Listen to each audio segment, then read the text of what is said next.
dear student. Today I discuss about solution of algebraic and transcendental equations. Transcendental equations గురించి ఈరోజు మనము discuss చేయబోతున్నాము. అంటే ఏంటంటే ఆల్జిబ్రిక్ ఈక్వేషన్ అంటే ఫర్ ఎగ్జాంపుల్ క్వాడ్రాటిక్ ఈక్వేషన్స్ కానీ అంటే x³ + x² + 2x + 3 ఇలా ఈక్వేషన్స్ వచ్చేటువంటి కూడా ఆల్జిబ్రిక్ ఈక్వేషన్స్ అంటారు. అదేవిధంగా simultaneous equations x + y + z ఇలాగా 2 వేరియబుల్స్ కాకుండా ట్రాన్స్డెంటల్ ఈక్వేషన్ అంటే ఏమి, for example log x, cos x, sin x ఇలాంటివి వచ్చినప్పుడు కూడా అప్రాక్సిమేట్ ఎక్స్ వాల్యూ కనుక్కోవడానికి ఉపయోగించుకునే మెథడ్స్ని ఏమంటారంటే ట్రాన్స్డెంటల్ ఈక్వేషన్స్ అంటారు. ఆల్జిబ్రిక్ ఈక్వేషన్ అంటే you see the f of x is the any function. మనం ఆల్జిబ్రిక్ ఈక్వేషన్స్లో మనం ఫర్ ఎగ్జాంపుల్గా x² + 2x + 3 ఇలా ఇచ్చాడు అనుకోండి, ఎక్స్ వాల్యూ కనుక్కోవచ్చు కదా, దాన్ని ఆల్జిబ్రిక్ ఈక్వేషన్స్ అంటాడు. కానీ ఇక్కడ ఎలా ఉంటుందంటే ట్రాన్స్డెంటల్ ఈక్వేషన్స్ అనేవి ఉంటాయి. ట్రాన్స్డెంటల్ ఈక్వేషన్స్ అంటే you see the f of x is equal to c1 e power x e power minus x c1 c2 are constants. వీటిని కూడా సాల్వ్ చేసి ఎక్స్ వాల్యూ కనుక్కుంటే విధానాన్ని ట్రాన్స్డెంటల్ ఈక్వేషన్స్ అంటారు. అంటే e power x e power minus x log x ఇట్లా sin x x e power x a power x ఇలాంటి ఎక్స్లు involve అయి ఉండాలి. అంటే sin x ఫంక్షన్ కానీ e power x కానీ log xలు కానీ ఇలాంటి ఏవైతే ఇన్వాల్వ్ అయి ఉంటాయో ఆ ఫంక్షన్స్ని వాటిని ఏమంటారంటే ట్రాన్స్డెంటల్ ఈక్వేషన్స్ అంటారు. ఆ ట్రాన్స్డెంటల్ ఈక్వేషన్స్ ఏం చేస్తామంటే f of x అంటే sin x + x e power x = 0 అనుకొని మనం సమ్ వాల్యూస్ అజ్యూమ్షన్ చేస్తాం. సమ్ వాల్యూ అజంప్షన్ అంటే ఇప్పుడు ఫర్ ఎగ్జాంపుల్ చూడండి, ఇక్కడ మనకు x ఫస్ట్ 0 తీసుకుంటాం. x 0 అనేది ఈ ఈక్వేషన్స్లో ఇవన్నీ ఎగ్జాంపుల్ ప్రాబ్లమ్స్. x ప్లేస్లో 0 పెట్టామనుకోండి, అంటే తీసుకొని వచ్చి x ప్లేస్లో ఇక్కడ 0 పెట్టేస్తే మనకు నెగిటివ్ వచ్చిందనుకోండి, నెగిటివ్ వచ్చిందనుకోండి, నెక్స్ట్ పాజిటివ్ వచ్చేంత వరకు చేసుకుంటూ రావాలి. నెక్స్ట్ ఏం చేయాలి, పాజిటివ్ వచ్చేంత వరకు చేసుకుంటాం. నెక్స్ట్ ఏం చేస్తామంటే x 1 పెడతాం. మళ్ళీ నెగిటివ్ వచ్చిందనుకోండి, మళ్ళీ 2, మళ్ళీ నెగిటివ్ వచ్చిందనుకోండి 3, ఇలాగా సబ్స్టిట్యూట్ చేసుకుంటూ పోతే ఈ ఒక్కసారి పాజిటివ్ ఒక నెగిటివ్ ఎప్పుడైతే వస్తాయో అక్కడ ఆపేస్తాం అనమాట. అంటే ఏమి, ఇప్పుడు ఫర్ ఎగ్జాంపుల్ 0 పెట్టింది అనుకోండి, అంటే ఇప్పుడు ఫర్ ఎగ్జాంపుల్ చూడండి మనకు అజ్యూమ్ చేసుకోవాలి. ఇప్పుడు అంటే ఏమి, ఇక్కడ f of x అంటే ఏమి, ఇక్కడ చూడండి x ప్లేస్లో 0 పెట్టామనుకోండి, ఇక్కడ x ప్లేస్లో ఏదో ఒక ప్రాబ్లం తీసుకోండి, x ప్లేస్లో 0 పెట్టేస్తే f of 0 is equal to ఇప్పుడు ఫర్ ఎగ్జాంపుల్ sin 0 ఏమొస్తుంది, sin 0 + 0 e power 0 that is equal to ఏమొస్తుంది మనకు 0 అయిపోతుంది. sin 0 అంటే 0 e power 0 0. సో ఇక్కడ 0 అంటే పాజిటివ్ ఉన్నట్లే. నెక్స్ట్ నెగిటివ్ వచ్చేంత వరకు చూడాలి. ఓకే, సో f of 1 చూడండి ఏమొస్తుంది, sin 1 + 1 e power 1. సో కాబట్టి ఇది పాజిటివ్ లాగే చూసుకోవాలి దీన్ని. ఓకే, నెక్స్ట్ ఏం చేస్తాం, ఇదంతా మనకి క్యాల్సిల్ ఆపరేట్ చేస్తే ఫర్ ఎగ్జాంపుల్గా మనకి ఇది కూడా పాజిటివ్ వచ్చింది అనుకోండి, సంథింగ్ ఏదో ఒక వాల్యూ, సో 0.2 అనుకున్నాం. సో ఇది పాజిటివ్ వచ్చింది అనుకోండి, ఇన్ కేస్ అంటే నెగిటివ్ రావాలి. నెగిటివ్ ఎక్కడైతే వస్తుందో అక్కడ మనకు ఇప్పుడు ఫర్ ఎగ్జాంపుల్ నెక్స్ట్ ఏం చేస్తాం, x + 2 పెట్టుకోండి, అంటే sin 2 + 2e² that is equal to -0.3 అని వచ్చింది అనుకోండి, అంటే నెగిటివ్ వచ్చినట్టే కదా. చూడండి ఇక్కడ -0.3 వచ్చింది. ఓకే, -0.3 నెగిటివ్, ఒక పాజిటివ్ ఒక నెగిటివ్ రావాలి. అప్పుడు దీని యొక్క ఫంక్షన్ యొక్క రూట్స్, ఈ ఫంక్షన్ యొక్క రూట్స్ ఇన్ బిట్వీన్ 1 and 2. కాబట్టి the roots lies in between. Okay, ఏమిది, a is equal to ఇది 1, b is equal to 2 అని ఏం చేస్తాం, ఇక్కడ a is equal to 1 b is equal to 2. Okay, అంటే ఏమి, మనం ఈ యొక్క ఫంక్షన్ యొక్క రూట్స్ ఎక్కడ ఉంటాయంటే మనకు చూడండి, ఇక్కడ ఇది ఒక లైన్ తీసుకున్నాం అనుకోండి, this is the line. Okay, ఈ లైన్లో ఏమి, ఇక్కడ ఫర్ ఎగ్జాంపుల్ ఇక్కడ 1 అనే రూట్ ఉంది, అంటే ఇక్కడ ఏమి, ఇది 1, నెక్స్ట్ 2, 1 2. ఓకే, సో మనకి దాని యొక్క రూట్స్ ఏముంటాయంటే ఇన్ బిట్వీన్ మధ్య ఉంటాయి. ఏం చేస్తాయి, ఇక్కడ ఇన్ బిట్వీన్ మధ్య వస్తాయి అనమాట. సో 1 2 వస్తాయి అనమాట. ఓకే, ఈ 1కి 2కి ఇన్ బిట్వీన్ మధ్య ఇక్కడ ఏముండొచ్చు, 1.1 ఉండొచ్చు, 1.2 ఉండొచ్చు, 1.3 ఉండొచ్చు, 1.4, 1.5, 1.6, 1.7, ఇలా ఏదో ఒక రూట్ అనేది ఉంటుంది. పర్ఫెక్ట్ రూట్ అంటారు దాన్ని. ఏమంటారు?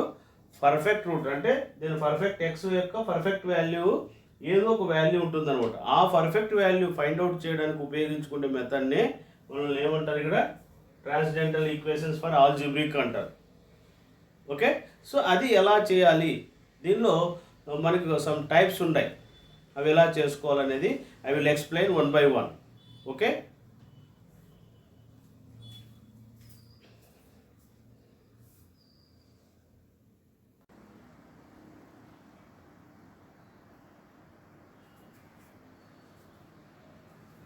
చూడండి, bisection method. So this is the first method ఇన్ ట్రాన్స్జెండల్ ఈక్వేషన్లో. ఫస్ట్ మెథడ్ ఏంటంటే బైసెక్షన్ మెథడ్. బైసెక్షన్, బై అంటే రెండు విధాలుగా కట్ చేసేదాన్ని బైసెక్షన్ అంటారు. ఓకే, సో మనకు దీనిలో ఎలా ఉంటుందంటే, you see and listen carefully here. మనకు f of x is equal to, మనకు ఏమి ఇస్తాడు, మనకి ఇక్కడ గివెన్ ఎఫ్ ఆఫ్ ఎక్స్ ఇస్తాడు. ఎఫ్ ఆఫ్ ఎక్స్ అనే ఫంక్షన్ ఇస్తాడు. ట్రాన్స్జెండల్ ఈక్వేషన్ ఉంటుంది, క్వాడ్రాటిక్ ఈక్వేషన్ ఉండొచ్చు, క్యూబిక్ ఈక్వేషన్, లేదా sine x, cos x, e power x, ఇలాంటి ఫంక్షన్స్ ఇన్వాల్వ్ అయి ఉండొచ్చు. ఫస్ట్ ఇచ్చిన వెంటనే దీన్ని 0కి ఈక్వల్ చేయాలి. అంటే F of x is equal to 0. F of x is equal to 0 చేయాలి. ఫస్ట్ ఏం చేస్తారంటే, యూ టేక్ ఎక్స్ ప్లేస్లో ఏం చేస్తారంటే 0 తీసుకోండి. అంటే ఎక్స్ ఈజ్ ఈక్వల్ టు 0. అప్పుడు ఏమొస్తుంది, F of 0 is equal to some 0 అనేది ఎక్స్ప్రెస్లో సబ్స్టిట్యూట్ చేస్తే మనకు సమ్ కే వాల్యూ వచ్చింది అనుకోండి, సమ్ k1 వచ్చింది అనుకున్నాం. ఓకే, నెక్స్ట్ ఏం చేయాలి, ఇది చూడండి ఇక్కడ పాజిటివ్ వాల్యూ కదా, సో కాబట్టి పాజిటివ్. ఓకే, నెక్స్ట్ అదేవిధంగా 1 సబ్స్టిట్యూట్ చేయండి. అంటే ఎక్స్ ఈజ్ ఈక్వల్ టు 1 పెడుతున్నాం. ఇక్కడ కూడా పాజిటివ్ వచ్చింది అనుకోండి, లేదా నెగిటివ్ కూడా రావచ్చు, నెగిటివ్ కూడా రావచ్చు. ఓకే, వచ్చింది అనుకోండి. అలాగా ఇక్కడ నెగిటివ్ వచ్చేంత వరకు చేసుకుంటూ రావాలి. ఏం చేయాలి, ఇక్కడ నెగిటివ్ వచ్చేంత వరకు. అంటే ఇప్పుడు మళ్ళీ ఎక్స్ ఈజ్ ఈక్వల్ టు 2 తీసుకోండి. అంటే F of 2 that is equal to, for example ఇక్కడ నెగిటివ్ వచ్చింది అనుకోండి, ఇది k2 అనుకోండి, ఇది k3 అనుకోండి. సో ఇక్కడ నెగిటివ్ వచ్చేసింది చూడండి. సో ఇక్కడ నెగిటివ్ వచ్చింది అనుకోండి.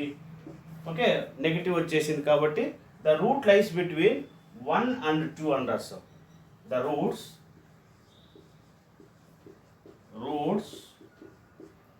lies between, okay, x is equal to 1 and x is equal to 2 మధ్య ఉన్నాయి అన్నమాట. x is equal to 1, x is equal to 2 మధ్య ఈ ఫంక్షన్ యొక్క రూట్స్, అంటే ఎఫ్ ఆఫ్ ఎక్స్ యొక్క రూట్స్ అనేది ఎలా ఉన్నాయి, నీకు 1, 2 మధ్య ఉన్నాయి. ఓకే, అప్పుడు ఇక్కడ దీన్ని 1ని ఏమనుకుంటామంటే ఏ అనుకోండి. A is equal to 1, B is equal to 2. A is equal to 1, B is equal to 2. Okay, next ఏం చేయాలంటే x1 ఫార్ములా, x1 కనుక్కోవాలి. x1 అంటే ఏమి, a plus b by 2 formula. a plus b by 2 చేస్తారు. అంటే ఏమి, ఇక్కడ 1 plus 2 by 2, 1 plus 2 by 2, ఇది formula, bisection formula. 1 plus 2 by 2 అంటే ఏమొస్తుంది మనకు, 3 బై 2. 3 బై 2 అంటే ఏమి, 1.5. ఏమిది 1.5 వస్తుంది. ఓకే, ఈ 1.5 తీసుకొని వచ్చి మరి ఏం చేస్తారు, ఎఫ్ ఆఫ్ ఎక్స్ ప్లేస్లో సబ్స్టిట్యూట్ చేయాలి. అంటే ఏమి, F of 1.5. F of 1.5 substitute చేస్తే మనకు ఫర్ ఎగ్జాంపుల్గా -k4 వచ్చింది అనుకోండి, -k4 సంథింగ్ వచ్చింది అనుకోండి. అప్పుడు ఏమిది, నెగిటివ్ కదా, ఏమిది నెగిటివ్. సో కాబట్టి ఏమొచ్చింది, అది నెగిటివ్ వచ్చింది. నెగిటివ్ వస్తే మనకు ఈ 2 రూట్స్లో మనకు ఏ దానికైతే పాజిటివ్ వచ్చిందో ఆ రూటు ఈ పాయింట్ తీసుకోవాలి. అంటే దాని మధ్య ఉంటుందని అర్థం. అంటే ఏమి చూడండి, ఇది నెగిటివ్ వచ్చిందంటే దీనిలో పాజిటివ్ ఏ దానికి వచ్చింది మనకు, చూడండి ఇక్కడ k2కి వచ్చింది. ఏమొచ్చింది అక్కడ, k2కి వచ్చింది. అంటే నువ్వు పాజిటివ్ సెలెక్ట్ చేసుకోవాలి. అంటే అప్పుడు ఏ ఈజ్ ఈక్వల్ టు ఏమొస్తుందంటే, so A is equal to 1, B is equal to ఏం తీసుకోవాలి, 1.5 అనుకోవాలి. ఏమనుకోవాలి ఇక్కడ 1.5గా తీసుకోవాలి. ఒకవేళ ఇన్ కేస్ అలా కాకుండా మనకు ఎఫ్ ఆఫ్ 1.5 అనేది పాజిటివ్ వచ్చింది అనుకోండి. ఒకవేళ ఇక్కడ పాజిటివ్ K4 వచ్చింది అనుకోండి, పాజిటివ్ K4 వచ్చినట్లు అంటే అప్పుడు పాజిటివ్ వచ్చినట్టు కదా, ఏమొచ్చినట్టు ఇక్కడ పాజిటివ్ వచ్చినట్లే. అప్పుడు కాబట్టి ద రూట్ లైస్ బిట్వీన్ ఇక్కడ పాజిటివ్ వస్తే దీనిలో నెగిటివ్ ఏది ఉందో అది తీసుకోవాలి. అంటే నెగిటివ్ వచ్చింది ఏదైతే అది తీసుకోవాలన్నమాట. నెగిటివ్ వచ్చింది 2 కదా, సో కాబట్టి A is equal to 1.5, B is equal to 2 తీసుకోవాలి. B is equal to 2. Okay, next మరి ఏం చేయాలి మనం ఇక్కడ x2 అనేది ఫైండ్ అవుట్ చేయాలి.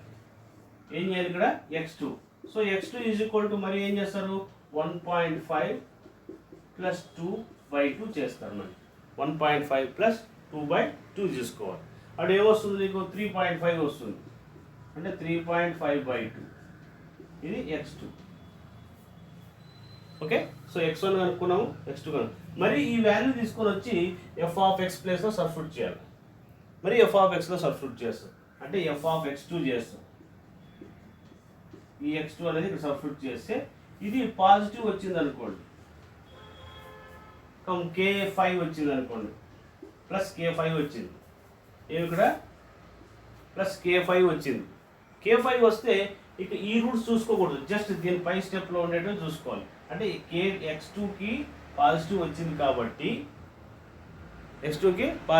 కాబట్టి so A is equal to x2.